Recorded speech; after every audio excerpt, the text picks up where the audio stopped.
નમસ્કાર દર્શક મિત્રો, ડે સ્પેશિયલ કાર્યક્રમમાં હું પીનલ આપ સૌનું સ્વાગત કરું છું। વાત કરી રહ્યા છે અગ્નિપથ યોજનાને લઈને અને સાથે જ અગ્નિપથ યોજનાને લઈને જે વિવાદ વધતો જઈ રહ્યો છે, સમગ્ર દેશમાં તેનો વિવાદ જોવા મળી રહ્યો છે। ક્યાંક ચક્કાજામ તો ક્યાંક રેલવે લાઇન પણ રોકવામાં આવી રહી છે। જે રીતે યુવાનો આ યોજનાને લઈને વિરોધ કરી રહ્યા છે, તેની સામે જ સરકાર દ્વારા સમજાવવાના અઢળક પ્રયાસો કરવામાં આવી રહ્યા છે। પહેલા દિવસથી જ રાજનાથસિંહે પણ કહ્યું હતું કે આ જે આંદોલન છે અને સાથે જે વિરોધ છે તેને બંધ કરો અને ભરતીની તૈયારી કરો। આ બધા જ વિવાદ અને વિરોધની વચ્ચે સરકારે તો ભરતી પ્રક્રિયા માટેની ગાઈડલાઇન્સ પણ જાહેર કરી દીધી છે, પરંતુ યુવાનોનું કહેવું છે કે માત્ર 4 વર્ષ માટે ભરતી કરવી એ રોજગારના અધિકારોનું ઉલ્લંઘન છે અને સાથે જ શા માટે એવું કરવામાં આવી રહ્યું છે તેવા સવાલો સતત પૂછવામાં આવી રહ્યા છે। સરકાર તરફથી 4 વર્ષ પછી પણ તેમને શું ફાયદાઓ મળશે તે પણ જણાવવામાં આવી રહ્યા છે, પરંતુ છતાં પણ હજી જે મામલો છે તે ક્યાંક શાંત નથી થઈ રહ્યો। હવે સાથે જ વાત એ પણ કરવાની છે કે ગુજરાતમાં એવા કેટલા યુવાનો છે કે જે યુવાનો સેનામાં જવામાં રસ દાખવે છે। વાત અગ્નિપથ યોજનાની હોય ત્યારે ગુજરાતના યુવાનો કેટલા જાગૃત છે તેને લઈને, લાયકાતની વાત હોય ત્યારે આપણે ક્યાંક ને ક્યાંક આ વાતને પણ માનવી પડે। ગુજરાતીઓ ક્યાંક સેનામાં જવા માટેની જે લાયકાત હોય ક્યાંક ગુજરાતીઓમાં ક્યાંક એક અંશે ઓછી જોવા મળતી હોય છે અને ગુજરાતીઓ ઓછા જોવા મળતા હોય છે સેનાની ત્રણેય પાંખમાં। શા માટે, શું કારણો છે, અગ્નિપથનો શું મામલો છે અને સાથે જ ખાસ કરીને વિરોધ કેમ વધી રહ્યો છે, તમામ મુદ્દાઓ પર આજે ચર્ચા કરવાનો પ્રયાસ કરીશું। જેની માટે મારી સાથે અહીંયા જોડાઈ ગયા છે બ્રિગેડિયર વિજય સાગરજી, તેમની સાથે જ સુબેદાર मेजर RS शेखावत जी। आप બંનેનું સ્વાગત છે डे स्पेशल में। थैंक यू विजय जी, सबसे पहले जानने का प्रयास करेंगे, अग्निपथ योजना को समझने का और शायद लोगों को समझाने का भी प्रयास करेंगे और साथ ही साथ जो ऑब्जेक्शन हो रहा है वो आप उसे कैसे देख रहे हैं, क्यों हो रहा है, क्या है ये विवाद?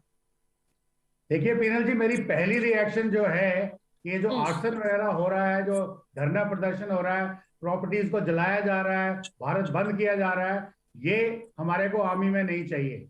अगर ये लोग आर्मी ज्वाइन करना चाहते हैं, army, navy, air force, then they are not fit for them, because army is not meant for the people who do all this. तो पहली रिएक्शन तो मेरी ये है। और दूसरा मेरा ये मानना है कि अगर ये हो रहा है तो ये वो बच्चे नहीं कर रहे जिनको आप कर रहे हो, ये भाड़े के बुलाए हुए लोग हैं, पॉलिटिकल पार्टीज हैं। एम सिर्फ इतना ही है कि मोदी जी को नीचा दिखाना है, वर्ल्ड के सामने, दुनिया के सामने भारत को नीचा दिखाना है, इसके अलावा इनका कोई मतलब नहीं। नंबर 2, सेकेंड थिंग, जो यहाँ पे ये जो एक अग्निपथ जो योजना चलाई गई है, इसका पर्पस क्या था?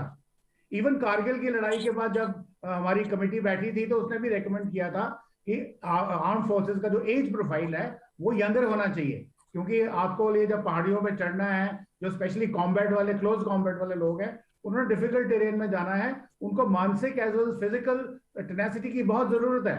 दोनों में करेज और स्टैमिना बहुत जरूरी है, मानसिक भी और फिजिकल भी।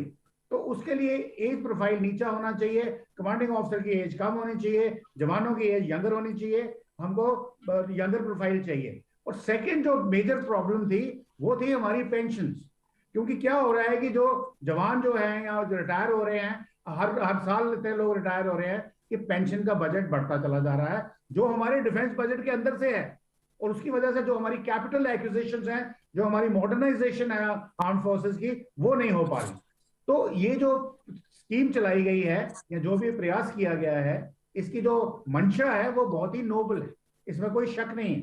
परंतु ये अभी कहने की बात ये है कि जब आपने ये काम करना है या कोई भी चीज चलानी है तो इसका पहले कोई पायलट प्रोजेक्ट होना चाहिए था।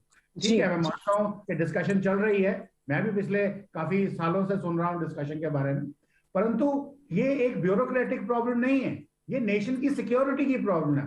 अगर आप सिक्योरिटी से छेड़छाड़ करेंगे तो नेशन ही रहेगा। अब ये जो उन्होंने 4 साल की स्कीम बताई है, इसमें सबसे मेजर फ्लॉ है वो ये, मैं अनएम्प्लॉयमेंट, एम्प्लॉयमेंट जो पॉलिटिशियंस भाषण दे रहे हैं उनकी बात बिल्कुल नहीं कर रहा। मैं आपको बताता हूँ मेजर प्रॉब्लम मैं क्यों इससे आहत हूं।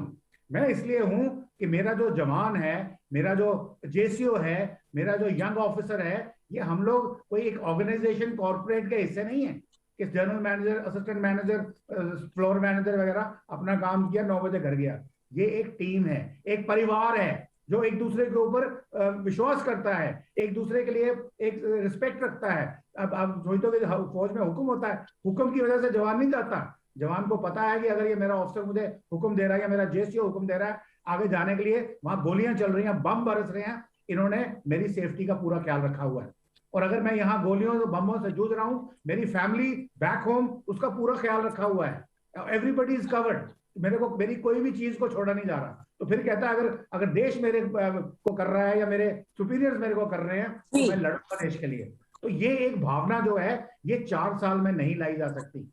एक जवान जो लड़ता है वो अपनी यूनिट के मतलब आपके मुताबिक विजय जी, ये जो विरोध है, यंगस्टर्स का जो विरोध है, वो कहीं ना कहीं आपको सही लग रहा है? उनका विरोध बिल्कुल गलत है। वो उनका विरोध का मुद्दा कुछ नहीं, और है। आपको विरोध का तरीका गलत लग रहा है। तरीका बिल्कुल गलत है। तरीका तो 100% गलत लग रहा है, गलत लेकिन उनका जो मानना है, उनका जो कहना है, वो आपको सही लग रहा है कि ये दिक्कत 4 साल के लिए ही क्यों? जैसा कि ये यंगस्टर्स कह रहे हैं कि सिर्फ 4 साल के लिए भर्ती करना हमारे, मतलब उनका कहना है कि रोजगार के जो अधिकार है उनका उल्लंघन है। देखिए, आर्मी जो है वो रोजगार नहीं है। मैं आपको ये बताना चाहता हूँ, हालांकि यहाँ पे आपको फाइनेंशियली काफी अच्छी तरह लुक आफ्टर किया जाता है, but at the same time इसको रोजगार नहीं लेना है। मैंने आपको वही बोला था, आपने बीच में रोक दिया। नाम नमक निशान, मेरी यूनिट का नाम नमक निशान, ये है मुद्दे जो 4 साल में नहीं आते।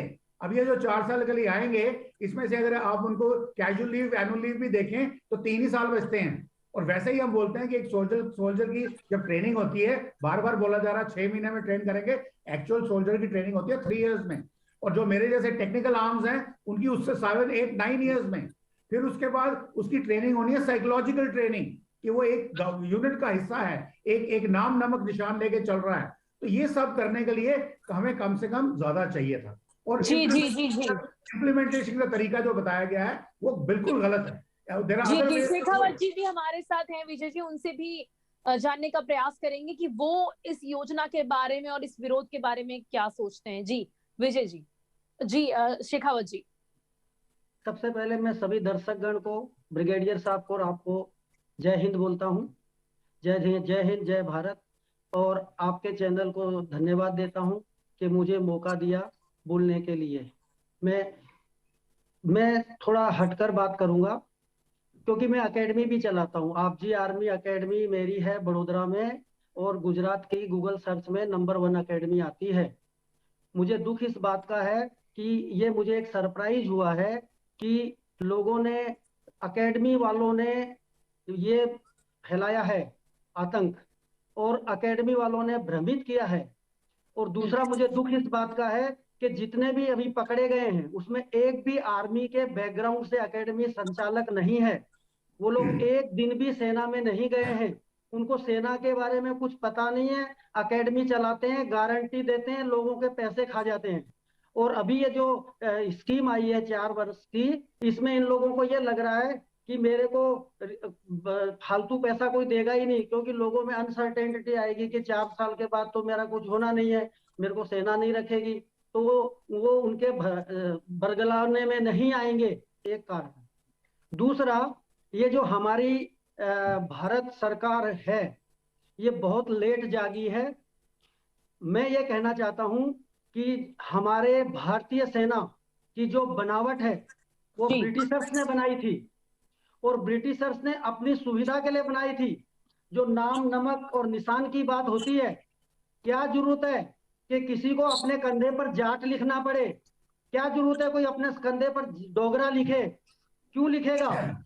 जब हमारा देश, वो तो अंग्रेजों ने अपने लिए बनाया था कि मैं एक एक झंडा दे दूंगा सबको, और कहीं भी उत्पात मचेगा तो अंग्रेज तो कम थे, तो मराठा वालों को जाटों पे चढ़ा दूंगा, किसी स्टेट में बगावत होगी आर्मी को आर्मी से भिड़ा दूंगा।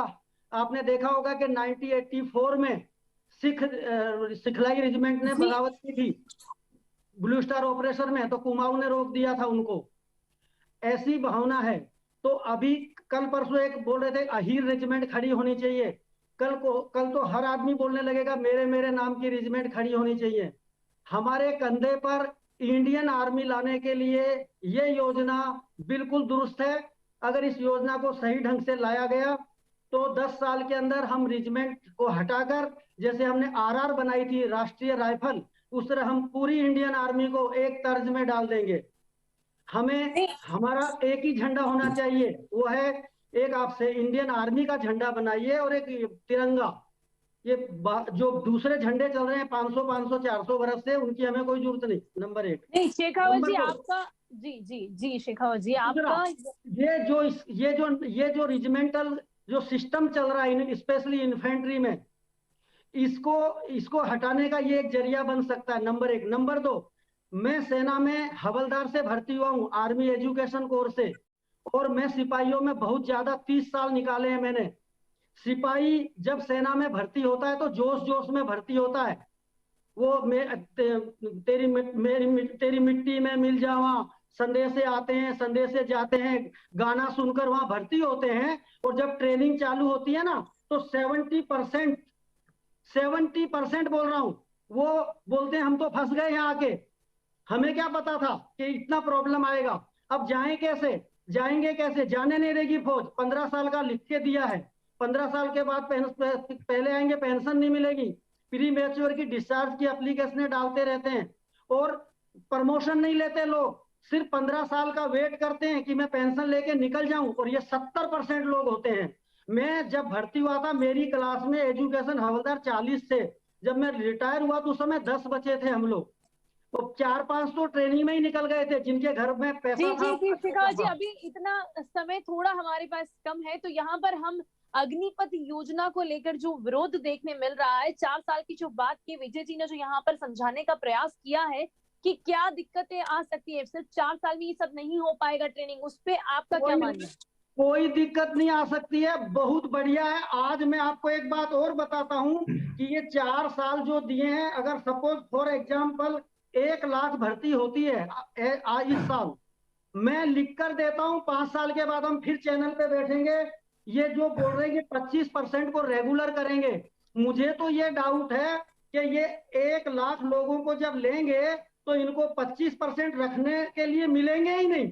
इनको 15-20 हजार मिल जाए तो बहुत बड़ी बात है, क्योंकि जब 4 साल वहां लोग रहेंगे और उनको एक ऑप्शन दे दिया गया कि पैरामिलिट्री फोर्स में आप जा सकते हो, आपको बाहर जाके पूरे चांस मिलेंगे, आपको एक अच्छा खासा पैकेज मिलेगा, और जी मैं गुजराती हूँ, गुजराती वालों को तो बिजनेस करने का भी मौका मिलेगा, आपको सस्ती लोन मिलेगी। तो जी उसमें ये जो 4 साल के लिए जो लड़के जाएंगे, ये ज्यादातर वापस ही आएंगे। मेरी एकेडमी में 40 बच्चों का मैंने इंटरव्यू किया, उसमें 39 बच्चे बोल रहे हैं सर हम तो 4 साल में वापस आएंगे, क्योंकि हमको पैरामिलिट्री पुलिस में फोर्स में ज्वाइनिंग मिलेगी, 58 साल तक हम नौकरी करेंगे। फौज में अगर हम रुक गए तो 15, अगर हमारा प्रमोशन नहीं हुआ तो 15 से 17 यानी कि 35 और के आसपास की एज पर हमें फौज पेंशन दे के भेज देगी, फिर दोबारा हमको करना पड़ेगा। आज बड़ोदरा के अंदर एक सूबेदार जो 48-45 साल का होता है, उसको 30,000 तनख्वाह नहीं दे रहा कोई। दीपक जी आप विजय जी की बात सुन पा रहे हैं यहाँ जी, पर? सुन पा रहा विजय जी आप सुन पा रहे हैं बात बिल्कुल शेखावत बिल्कुल जी? बिल्कुल सुन रहा हूँ, मैं बिल्कुल सुन रहा हूँ। जी जी, तो आपका इस बात में क्या मानना है? वो जो बात यहाँ पर रख रहे हैं, जो जैसा कि उन्होंने कहा कि वहां पे स्टूडेंट्स हैं उनके साथ जो ये अपनी प्रतिक्रिया दे रहे हैं इस बात पे, उस पे आपका क्या मानना है? देखिए, ये जो इन्होंने आंकड़े दिए हैं, ये गवर्नमेंट के आंकड़े हैं। Rather even army, navy, air force की जो टॉप ब्रास है, वो भी यही बोली बोल रही है। परंतु मैं आपको एक्सपीरियंस से बताता हूँ कि ये जो है, जब लड़ाई लड़ने की बारी आती है तो वहां 4 साल से काम नहीं चलेगा, रादर 3 साल रह जाएंगे। और 3 साल में भी अगर कोई टेम्पररी ड्यूटी जाता है, इंडिया अपना JNK में नौकरी करता है, अरुणाचल में करता है, आने जाने ट्रांजिट कैंप, एक कमांडिंग ऑफिसर के पास ट्रेनिंग करने के लिए जवान नहीं बचेगा।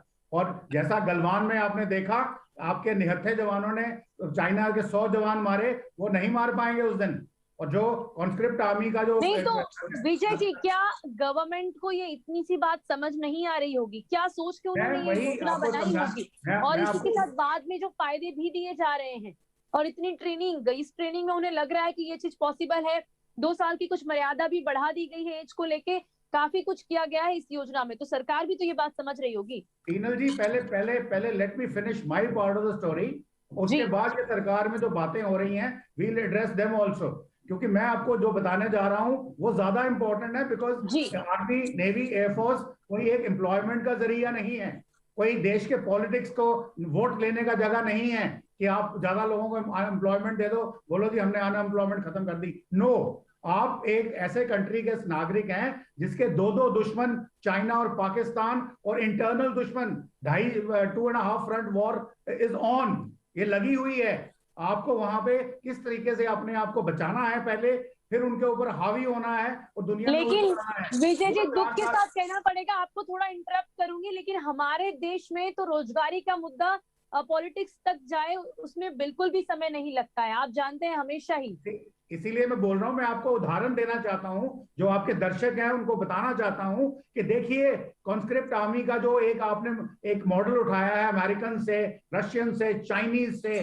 पहले देखिए अमेरिकन का वियतनाम में क्या हाल हुआ, अफगानिस्तान में क्या हुआ, मिडिल ईस्ट में क्या हुआ, इसलिए कि वो कॉन्स्क्रिप्ट आर्मी थे।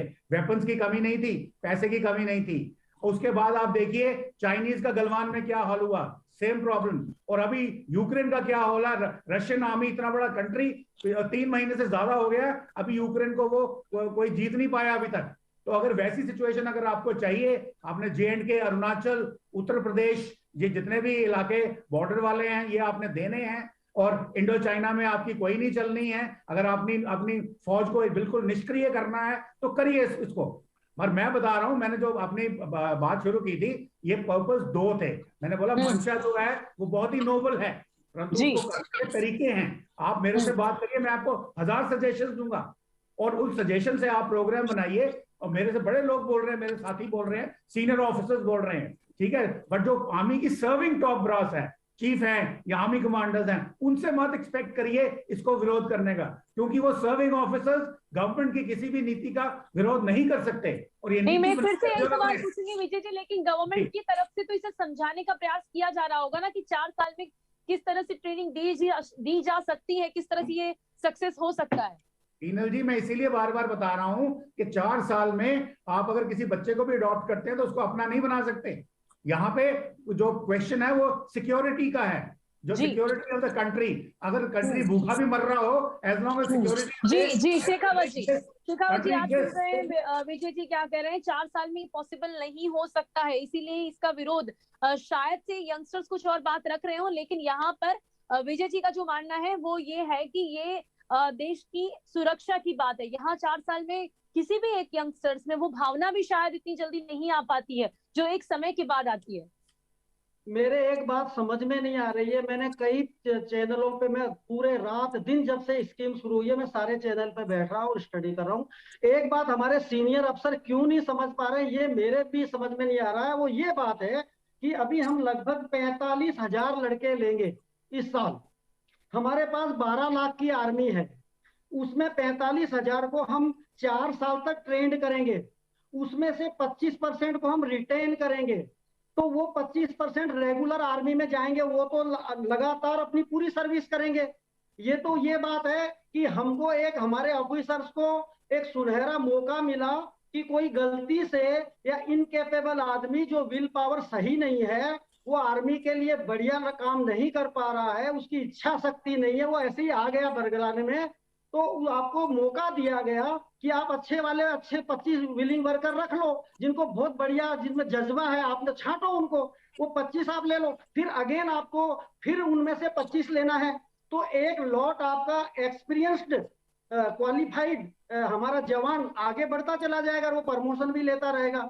ये तो हम छटनी के तौर पे कर रहे हैं कि 4 साल में देखो और निकालो। ये तो इतनी गोल्डन अपॉर्चुनिटी मिली है आर्मी को, इसमें ये बात कहां से आ गई कि 4 साल में कौन सा युद्ध लड़ने जाएगा ये? इस साल जो भर्ती होंगे 40-50 हजार बच्चे, ये कौन सा युद्ध करने जाएंगे? ये मुट्ठी भर होंगे हमारे। विजय जी सीधा सवाल आपके पास। जी विजय जी, देखिए, अब शेखावत जी को मैं ऑनलाइन काउंटर तो नहीं कर सकता, परंतु मैं फिर भी यही कहूंगा कि हम लड़ाई लड़ रहे हैं। अभी युद्ध कौन सा होने वाला नहीं है, युद्ध इज ऑन। चाइना के साथ भी ऑन है, पाकिस्तान के साथ भी ऑन है, और इंटरनल सिक्योरिटी। विजय जी, वो यहाँ पर जो कह रहे हैं कि 4 साल के बाद भी वो कहीं ना कहीं उनके पास जो ऑप्शंस हैं वो देश की सेना के साथ ही जुड़े रह सकते हैं, तो वो तो कंटिन्यू रहने ही वाला है ना उनके अंदर। वो 4 साल का काम कुछ और, उसके बाद अगर पैरामिलिट्री फोर्स या जो भी ऑप्शंस है, ऐसा नहीं है कि सारे ही बैकफुट जाएंगे या बिजनेस करेंगे, तो वो यंगस्टर्स वहां रहेंगे सेना में बाद में भी। पीनल जी, अगर मुझे प्रधानमंत्री मोदी साहब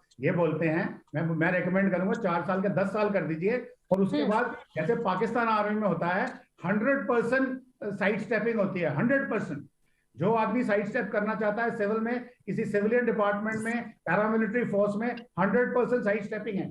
अगर इस किस्म का कोई स्कीम निकालते हैं तो ये चल सकती है, बट 10 साल से कम अगर आप बोलो कि मैं ट्रेन कर लूंगा, बाहर निकाल दूंगा, मेरे पास ये रहेगा, दिस विल नॉट वर्क। और मैं आपको एग्जांपल लाइव दे रहा हूं, गलवान, यूक्रेन, अमेरिका का Vietnam, Afghanistan, Syria, middle east. ये आपका मुद्दा ट्रेनिंग पे आता है। मैं विजय जी, जहां तक मैं समझ रही हूँ, मुद्दा ट्रेनिंग का है कि इतने टाइम में इतने ट्रेंड ही नहीं हो पाएंगे यंगस्टर्स। बात वो भले ही 4 साल हो, उसके बाद निकल के भी बाहर वो सीधे काम करेंगे, फिर से ट्रेनिंग नहीं होने वाली है।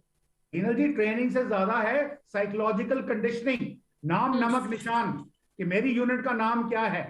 अभी शेखावत साहब ने बोला डोगरा रेजिमेंट की क्या जरूरत है, उसकी क्या, ठीक है, ये ब्रिटिश का बनाया हुआ एक तरीका था, उसमें कोई जरूरत नहीं है, हम चाहते हैं, but most of the army आज मिक्स हो चुकी है। परंतु क्लोज कॉम्बैट में armoured corps as well as infantry, इनको नहीं छेड़ना है, इनको रखना है। अगर आपका नाम नमक निशान, जब आप कोई कहता है ज्वाला माता की जय, कोई कहता है दूसरे की जय, वो एक एंकर्स होते हैं, psychological anchors. Neuro linguistic programming के अगर आप माहिर हैं तो आपको समझ आएगी।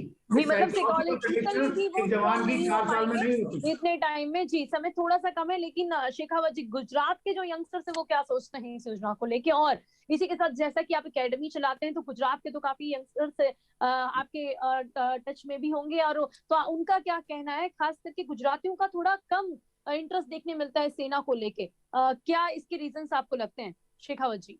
देखो, गुजरात के बच्चे तो इसको बहुत ज्यादा लाइक करेंगे। उसका कारण है कि गुजराती तो इंडियन आर्मी में ज्यादा प्रमोशन लेते ही नहीं है। वो तो 15 साल बाद ही 99% आते हैं।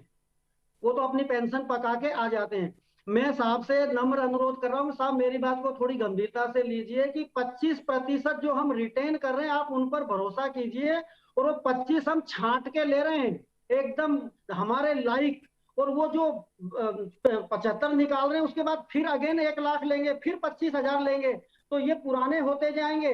तो एक रेशियो बहुत जोरदार बनेगा, एक बात। दूसरा, ये लोग पत्थर लेके निकल रहे हैं लोग समाज के अंदर। कल गृह युद्ध हो गया, कल कोई प्रॉब्लम आ गई, तो ये जो हमारे 75% अग्निवीर हैं, इनको आर्मी या भारत का प्रधानमंत्री, गृह मंत्री फोन करके एक मैसेज डाल सकता है कि सभी पुलिस बल कम पड़ रहा है, प्रॉब्लम आ रही है, अग्निवीर सारे अपने नियरेस्ट पुलिस स्टेशन पे पुलिस की मदद करने के लिए पहुंचो। तो हमारे पास एक जोरदार, किसी भी ऑड सिचुएशन को फेस करने के लिए इतना एक जोरदार युवा वर्ग आ गया हमारे पास। शेखावत जी, लेकिन सवाल वही है कि क्या वो इतना सही में ऐसे यंगस्टर्स होंगे? वो क्या साइकोलॉजिकल ट्रेंड होंगे? क्या 4.5 महीने की ट्रेनिंग मिलती है, इन्फेंट्री वाले को 9 महीने की ट्रेनिंग मिलती है। जी, बेसिक ट्रेनिंग मैडम 4.5 महीने की मैंने ली है, और 9 महीने की इन्फेंट्री वाला लेता है। 6 महीने की इनको देंगे, और 6 महीने में फिर मैंने कैसे 30 साल सेना में नौकरी कर ली? मेरे जो इन्फेंट्री जेसीओ हैं, और 9 महीना ही ट्रेनिंग में वो कैसे कर दिया? यहाँ तक हम जब बोलते थे, हम साहब एजुकेशन कोर के, हमको 9 महीने ट्रेनिंग क्यों नहीं देते? बोले आप लोग जी, समय का यहाँ थोड़ा सा अभाव है।